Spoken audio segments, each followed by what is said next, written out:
So this is equivalent mass calculation of the application of Faraday's law. This is case 2. So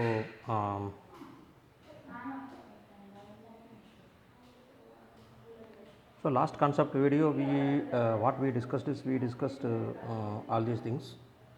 We discussed KMnO4 in acidic, basic and neutral medium. So this is case 2. In case 2, what we are going to discuss is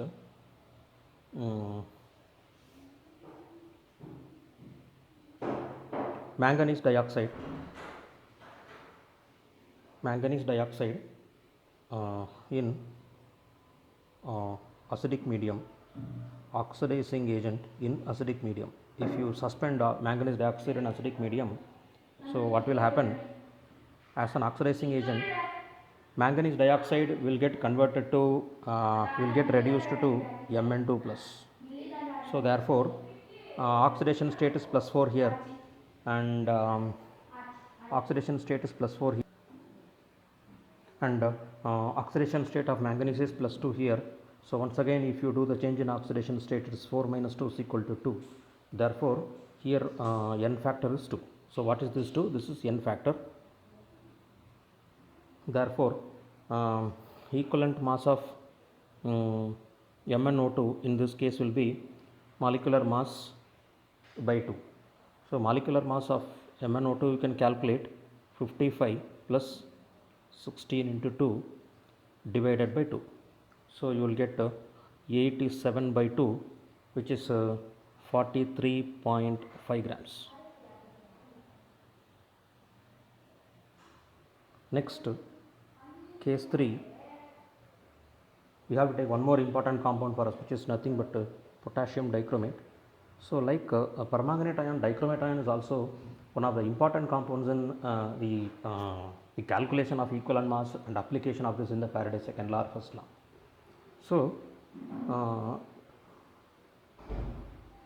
in the acidic medium, we are going to discuss this in the acidic medium. Therefore dichromate ion as an oxidizing agent,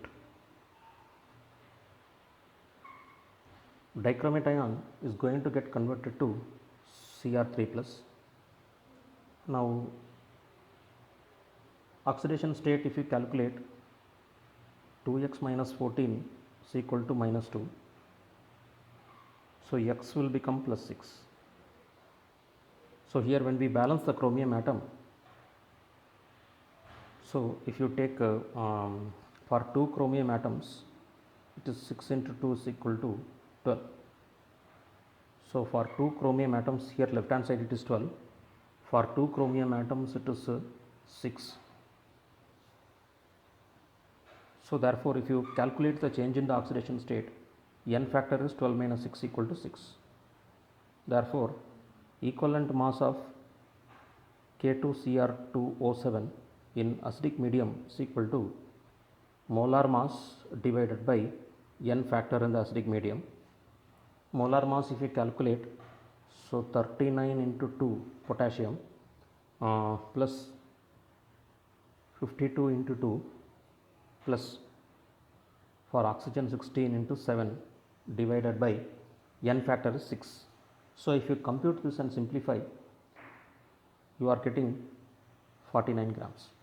Similarly, similar to potassium dichromate, so the next compound is sodium dichromate. Sometimes they will, in the examination they will change the compound and give, because all the students know very clearly potassium permanganate famous potassium dichromate is famous compound. If they give sodium dichromate, what will happen? In fact, the change in the oxidation state and the n factor for potassium sodium dichromate and potassium dichromate will be the same, because although sodium and potassium is changing, the element which is undergoing change in oxidation state is nothing but chromium. Therefore here also in the acidic medium n factor will be 6. Please remember this. Therefore equivalent mass of sodium dichromate in acidic medium is equal to molar mass divided by 6. Molar mass for sodium 2 into 23 plus 52 into 2 plus once again 16 into 7 for oxygen divided by 6. So if you compute this, you will get 262 divided by 6. Further simplification will give 43.66 grams. So we have discussed in this video case 2 as well as case 3. These are the very important compounds for your competitive examination point of view.